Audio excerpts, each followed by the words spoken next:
for a lot of non-Singaporeans, they believe that they have to put their kids in an international school. So that ends up really driving up their living costs. And it's pretty hard to do on a startup founder's salary to pay $50K a year to send my kid to American school. And I have pointed out it's not actually true. Foreigners can go to local schools. It would actually be beneficial to have more foreigners in local schools. It would help their assimilation, and it would be beneficial for local kids to get more exposure to other folks. Welcome to Brave. Learn from Southeast Asia's best tech leaders. Build the future, learn from our past, and stay human in between. No BS on success. I'm Jeremy Au, venture capitalist, serial founder, Harvard MBA, science fiction nerd, and dad of 2 daughters. Every week, we debate startup news, interview changemakers, answer listener questions, and share personal insights. Join our movement of over 40,000 members and get transcripts, resources, and community at www.bravesea.com. Stay well and stay brave. Join us at the Startup Conference Echelon X. Engage with over 10,000 of Asia's innovators and decision makers on May 15 and 16 at the Singapore Expo. We have 30 exclusive complimentary tickets for our podcast listeners. Sign up and use the promo codes BravePod or ECXJeremy to claim your free tickets now. Morning, Shiyan. Good morning. I'm only like halfway through my first cup of coffee here. Well, it's been a bit of a break for both of us on this segment, but good to hang out. So last time we caught up, we were discussing a little bit about TikTok, and I made a prediction that I didn't think it was going to happen before the elections, but it turns out I was a little bit wrong. TikTok, the bill did pass. It's likely to be signed and all of that. It's already been signed, actually. And so they split But nothing has to happen. Nothing has to happen until after the election. So you're kind of right.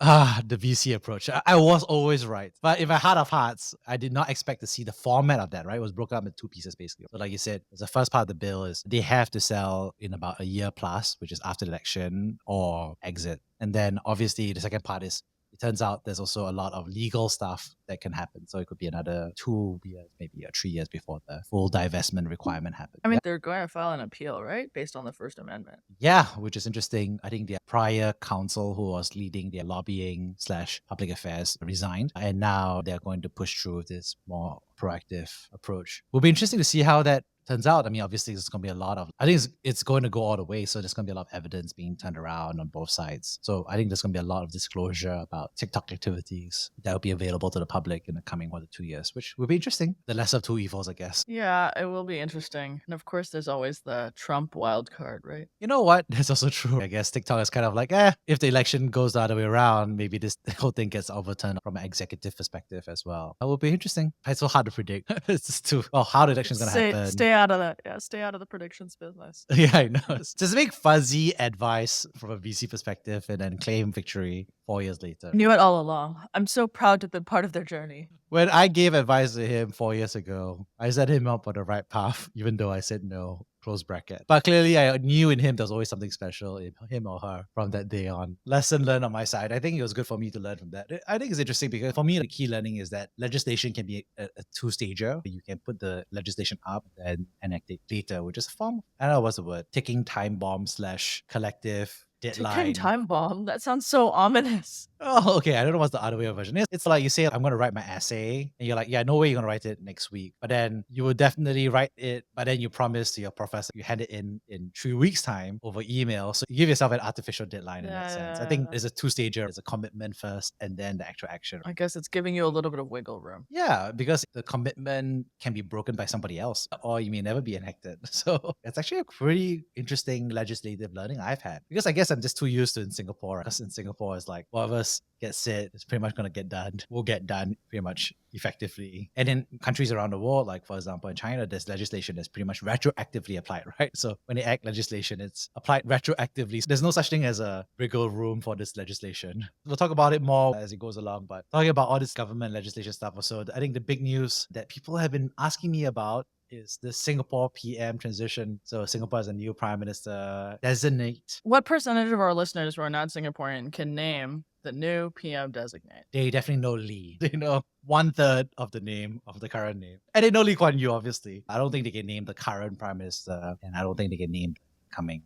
Well, we're a small country. Sometimes people don't even know whether we're part of China or not. So why would they know our incoming prime minister? I do have to share the story to where I was applying to this Ivy League university for undergrad. And I was on those wait lists where you're like, neither here nor there. So maybe you get it, maybe you won't. And I called the admission office to figure out like what my status of my application was. And the lady was like, oh dear, which part of Singapore, which is it under China? And I was just like, this is the Ivy League admissions office that has global applications. I was like, clearly you don't get what anybody applying from Singapore. I know it's like, I guess to her it sounds like Tianjin or like Beijing or Shanghai. I mean, I think it'll be interesting, right? It's Lawrence Wong.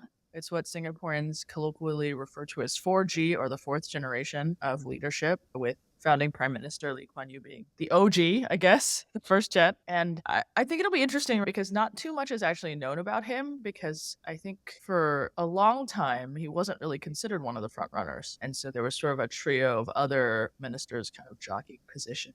He wound up emerging as the victor. And so I think it's going to be an interesting period for Singapore. I think there are a lot of interesting questions around wealth inequality and tax the rich. How should we deal with landed property tax? Should we redistribute more? Is GDP growth at all costs our goal? Should we do more social programs and benefits? And I think also, of course, we sit in the middle of geopolitical tension between the US and China. So I think he's stepping into a bunch of thorny situations that don't have a clear answer over the next decade or so. I think that is 100% right. And I think there's two parts, right? One is the process by which he was selected and came into it, and the second, of course, is the external context. But speaking about the internal process, I think it was interesting because he kind of like shone during the pandemic in terms of how he handled the situation. A mix of both, I think, the internal handling of the internal dynamics around decision making, industries, rotations, and I guess the trust, and then more importantly, I guess he's got a pretty decent bridge, I would say, with the population so far. I mean, I've just talked to a whole bunch of people about it, right? And a lot of people feel like he's a nice guy. I mean, that's the public image of him, right? And I think that's pretty decent. I think he's also a good guitarist, from what I've heard. That seems to be what social media is trying to convince us of. I mean, TikTok and everything. That's what you need today. You need some habit. You don't have a weirdo habit like, podcasting or something. Guitars are pretty good. Everybody likes the Eagles, Hotel California, all those good old classics. It would be interesting. What if the PM had a podcast? I'm thinking back to FDR, and maybe this was like pre-TV age, but I think there used to be a presidential radio broadcast in the US. Yeah.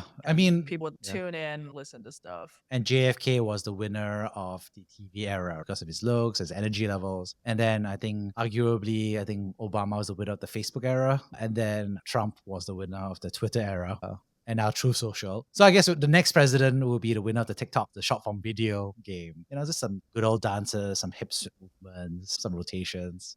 Yeah, but I mean, I think it's interesting, which is that if we take that arc from radio, TV, Facebook to Twitter to TikTok, it's the decline of the time in which you get to make your message. And I'm not sure that's a good thing. Yeah. That maybe we should do longer form stuff. Weirdly, in some ways, I feel like people are more educated, more informed about some topics. The problem is that all the information is all slanted to whatever seed or demographic you represent. And what I mean by that is, even though you're getting a 2-minute blurb from a TikTok, the truth is TikTok is going to give you, or some equivalent, the algorithm is going to give you hours and hours of 2-minute videos. So it's actually an interesting portfolio. It's just that they tend to reinforce one another than truly be flat. But I guess to imagine what it would be like, it would be interesting to, I don't know, if I had to imagine, I would love if the new prime minister, as he came onto the job, did a weekly podcast and involved maybe a regular mailbag Q&A from citizens and provided sources. You could click through and read more about a specific policy or debate or the topic or whatever. And of course, like 99% of people would not, but you would just have a way to actually talk to people. And you'd have to do it in multiple languages, obviously. But I don't know. I mean, I think it would be an interesting experiment. Like my first 100 days, don't even commit to a year. My first 100 days on the job, I want to listen to the people. I would say the more like Singapore, the outside in for tech and everything. Yeah, I think it'll be interesting to see how that turns out. I think the key thing, at least from a politics and business perspective, is that I think the sense from the ground is that it feels like the status quo in some ways. Right? It doesn't feel like there's going to be a massive platform or electoral shift from the business environment. So at least no signals. I think normally a lot of countries, when you have a new political leader that's designated, people are very much, obviously all the antenna come in, which is how are they going to do things differently. But so far, it doesn't feel like a massive one, maybe except maybe I'll say maybe more social safety net for Singaporeans. What's your read, Shian? Yeah, I think that's right. They have to call an election this year, and so you'll get a more real-time feedback from what's happening. But I think more social safety net, people concerned about inflation, income inequality, not jobs. I think Singapore's largely at full employment, but I think inflation, cost of living is like a perennial concern, and always balancing the sentiment around immigration. I think the output of the tension is we have a lot of folks coming in from China and other places as well. And does the average Singaporean feel like that's a net benefit to them, or is that actually creating more competition for them and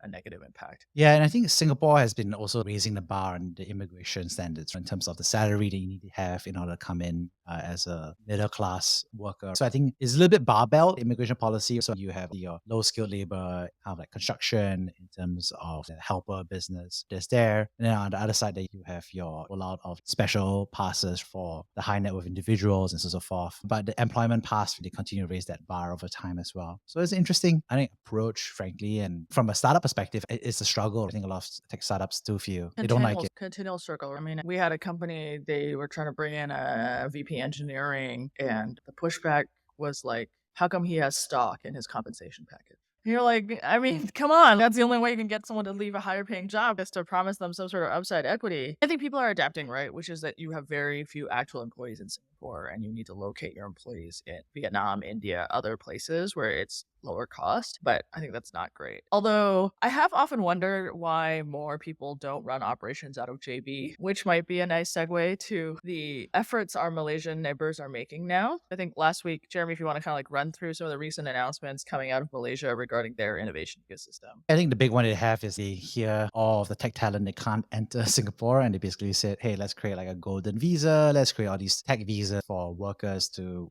basically work in Malaysia. And I think it's quite an interesting perspective because I've actually met startups, very large startups, are relocating a lot of folks, especially from, for example, Eastern Europe, for example, Russia and Ukraine. And from their perspective, it's like they need a place to house everybody. The West is kind of out, unfortunately for them. And so for them, they're looking for somewhere in Asia. They also have some Asia operations that they want to kind of like expand in the local markets. So basically, yeah, they just said Malaysia is the place that makes the most sense. Singapore is at 90,000 GDP per capita. Malaysia is at band 2 alongside Thailand at around 15,000. But I think Malaysia currently is much more welcoming to talent than Thailand. Thailand has kind of turned off that flow from a work visa perspective. It's okay if you're a tourist. And obviously Indonesia, Vietnam, around the 8,000 GDP per capita. It's a different quality of life for the workers they can cluster in. They're busy building out local CS efforts in Malaysia. They're bringing folks in. It's a interesting dynamic. Yeah. I always say it's like San Francisco and Oakland, right? They're just across the bridge. You move to Oakland to get more space and more affordable housing, but if you need to go into the city, you still can. And so I have often thought that people should be building clusters of workers in JB. And I think they continue to make it easier to come across. They've installed a ton of the automatic face recognition detection things at the border. And so I think people are speeding through that. It'll be interesting to see how that changes the landscape over the next couple of years. I heard the new king, so it's a rotational council of sultans who can rotate about who's going to be the king constitutionally in Malaysia every number of years. And the current one is the Johor Sultan. So apparently he was pretty frustrated. He got to stand at the immigration hall and say, hey, what's going on? So apparently there's been more deployment of time and attention making sure that the south border immigration channel between Singapore and Johor/Malaysia is good. Yeah, it's a good spot for sure. There's always that debate, right? So I think at the end of the day, Singapore's barbell immigration policy does protect the Singapore middle class, which is obviously a huge electoral political vote constituency in Singapore. It's just that for tech startups who are primarily focused on young, hungry talent and don't have access to the EDB kind of like facilitation of visas for large MNCs coming to Singapore. I think there's some, and I think the entree pass is pretty good in Singapore as well, which is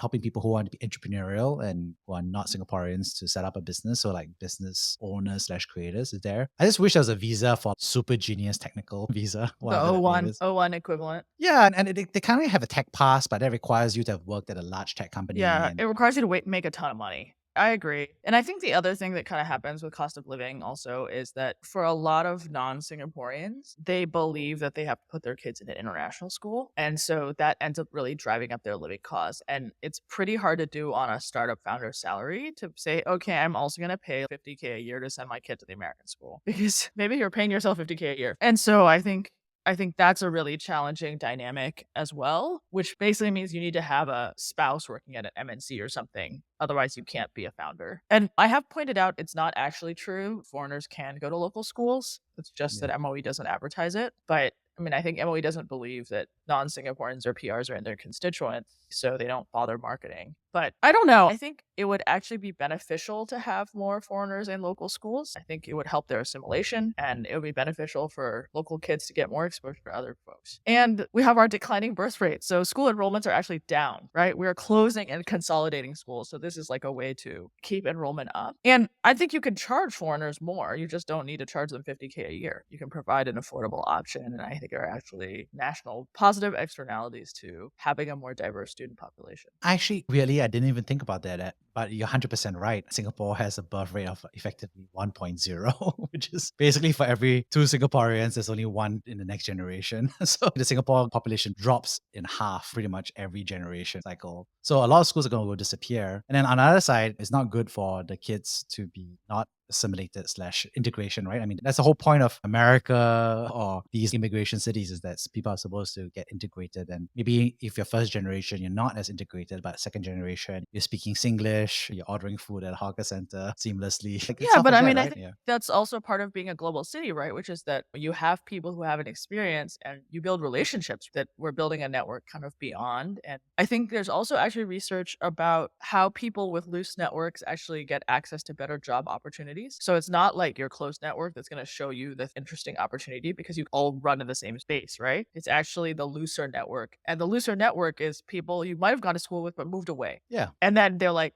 hey, actually, you're interested in sound engineering. I now live in LA Yeah. and here's some cool opportunities. That's kind of how it works. And so I am kind of curious about that. And I try to sort of evangelize it, but I think a lot of times because it's a foreign system and people don't know very much about it, they're kind of just like, it's okay. It's painful. I'll pay up. Yeah. But the alternative is, from a policy perspective, is closing schools, right? And we have such a great school system and education system. Such a shame to close schools that have history. I mean, I think there's a 2-for-1 solution right there. Maybe They don't pay me for my ideas, Jeremy. I got a lot of them. hopefully in 10 years when they have to close another primary school, they're going to be like, you know what? Maybe we just have an experiment and we just let people come in instead of closing the whole school, right? And people benefit because, like you said, it's not just beneficial for assimilation, it's beneficial for the local population to have that mix and match of diversity as well. So I 100% agree. Yeah, I mean, I think actually we've seen the benefit through, we have various programs, right? ASEAN Scholars, Yeah. our long-time program of bringing students from our region to study in Singapore. And there are actually many ASEAN scholars who've stayed. They've married Singaporeans or they've wound up running businesses that have gone regional. So I think one hiring hack is you want to go hire an ASEAN scholar to be GM of your Thai entity or your Malaysian entity or your Indonesian entity because they were educated in Singapore, but they grew up in their home country. They speak the language. And those are all the benefits, I think, of having really a more integrated, diverse student population. That reminds me of the promise of what Yale and US had, which was like that global MBIT. And I think there's quite a lot of folks who are quite passionate about it. So hopefully they're able to keep that even though they've closed down Yale and US. And so maybe kind of like having an ASEAN scholar, creating some sort of, I don't know, UN scholar. There's also You don't even an have easy to path, create a right? scholar. You don't even have to create a scholar, right? I think there's like actually a very simple one, which is don't make it so hard for kids to go to local school. And here's the interesting thing. People are always like, oh, but I've heard it's very competitive to get into local school. And I'm going to be the bottom of the list. And you have to kind of be like, yeah, there are certain schools that are really competitive to get into, but the vast majority of schools are not. They don't go to ballot. And they're like, oh, but what if it's a lousy school? And you're like, hey, look, there's a national curriculum in Singapore. There's a national curriculum and teachers are assigned by MOE. And if you look at our international math and science scores or whatever it is, we actually are globally like top 3. So even the sort of not competitive schools are going to provide you a pretty good academic outcome. But we don't talk about that. Yeah, for sure. I want to circle a little bit back as well to another facet of the immigration, which is the tech pass. So let me kind of make an argument since I guess we're in the advocacy mode right now. So you've done the education one. I'm going to advocate for the tech, the CTO pass. So Entree pass is for people who want to be a founder, but employment pass doesn't properly cover for technical founders who are geniuses at engineering. And so why don't we just create like a CTO pass or head of engineering pass, which is basically saying you are a genius or you're just really good at engineering or you some sort of level of engineering experience at a senior level at some other company in SF or in Asia, but you're good. And then the argument that I would make is that you want to have the leadership team in Singapore. That's one. And then two is that Singapore is dealing with like total factor productivity, right? Which is how we are not productive enough on a per pax basis. And when you let in a CTO, you're not bringing one person in, you're bringing in an army of robots and AI agents under this person. Because I think we can't understand, hey, if you bring in an entrepreneur, this person is a job creator in the sense that they are going to create 10 jobs, 100 jobs, 1,000 jobs, which is why Entree Pass exists, which is why I think a lot of the tech passes exist is focused on people who can create jobs. But I'm just saying, hey, why don't we have that model where we're like, this person has an army of millions of agents under them. I'm trying to say here is I don't Well, even know how to say it's it. not even it's not even the agents. I think like technical people need other technical people to come up with better ideas. I agree. So on the sort of creation and job creation side is that if you don't just want people to execute old ideas and you want to create new ideas, you actually need technical people to bounce into each other. And I think this is not just true in technology. I think it's also true in the sciences, right? There's research being shown, which is you actually need that cross-disciplinary interaction to generate new ideas, novel ideas. So I am totally on board with that. I don't know if anybody from MOM or ESG or EDB is listening. These ideas are yours for free. Yeah. I mean, imagine if you have a company with 100 people, which one has a genius CTO, another other one doesn't. You already can know which one is going to be way more productive, right? Because there's no code, there's AI agents, there's so much stuff. Your workforce is just more productive when you're right. Then you're not going to hire less people because of it. You're just going to make your current labor much more productive. I think it'd be much higher than the substitution effect. I'm with you, 100%. And then Endorse. all our engineers from our local universities who are currently kind of struggling because I met a lot of them and they don't really have good role models. I mean, if you want to be I've met friends who are product leaders or engineering leaders, but they are self-taught in a sense. So they don't have that, I don't know what's the word, training or coaching to really get to the next level. And unless they join something like ByteDance, because the problem is Facebook, Meta, and Google, they don't really have engineering teams. They're primarily sales and marketing growth teams. Facebook and Google do. Yeah. Facebook, Google, and Stripe have product teams here. There is, but my read from the people who have talked there is it's hard because to get really promoted to the next level, headquarters is in the US, right? So there's a difference between Grab, which has the whole chain of executive leadership in Singapore. So I think there is I'm not trying to say there is a job, but it's not chain of coaching, right? Yeah, I think so. That makes sense. Yeah. I mean, I would say if you are a technical person and you have the opportunity to work in the Valley, I would go. Because of that. You want to learn from somebody who's a great product executive or technical executive. Yeah. I agree with you. If right now somebody was a head of product in Singapore and says, you know what, I don't know how to be a chief product officer or I want to cross train into CTO for some reason. I think somebody just talked to me recently. I would be like, yeah, go to SF. Because where can you learn to be a CTO or CPO? Singapore. There's only a handful of people and they're all self-taught. They started at. There's nothing wrong with that. There's a lot of self-teaching. There's a lot of self-taught people in the Valley. I think the thing that you're saying about mentorship and community does matter because that accelerates your pace of learning. It's not that there is some one way received wisdom to do it. It's that lots of people are in the same problem as you. They are finding all sorts of solutions. And then when you're close to them, you can learn different approaches faster. And I think the truth is if we had a CTO pass in Singapore, we probably have 10,000 folks apply by tomorrow because San Francisco is also not an easy place to live for a lot of folks and a lot of folks in China as well who are wanting to explore Singapore as a career as well. There's a lot of great engineers there as well. Okay, Agreed. CTO pass. Maybe that's our new manifesto. And plus, Local don't close schools down, open schools. But it's such an easy fix, right? It's just the same, it's exact same policies, but just tweaked in a little bit way. And I think it makes a huge difference from a whole of government. I can hear civil servants cringing now. It's just an easy fix, right? Maybe in 2025 rather than 2024, I guess. So it'll be easier. But I don't know. But the thing is, like you said, otherwise Malaysia is just going to throw. Nothing wrong with Malaysia. I mean, it's to their benefit. I think that's the right thing to do for them. I think a strong Malaysia benefits us, right? Because you also have more connections there. I mean, I don't know what the latest number is on number of Malaysians that cross into Singapore every day to work here. Oh, yeah. It's one of those like frenemy relationships at the governmental level. But yeah, I think it's interesting and I think they're very sped up the checkpoints between Johor and Singapore using QR codes and stuff like that. It's quite cool. So yeah, on that note, maybe we tie things off. Maybe next time we'll go hang out and get some durian in Singapore. We should record from Malaysia. We should go to a beach in Johor, get some nice durian, pump our car with petrol. Buy toilet paper. It's like Eat seafood lah. Eat seafood. Eat seafood. Yeah, yeah, yeah. The Saru apparently is fantastic and it's like only a 2-hour drive. Sounds fun. Thank you for listening to Brave. If you enjoyed this episode, please share the podcast with your friends and colleagues. We would also appreciate you leaving a rating or review.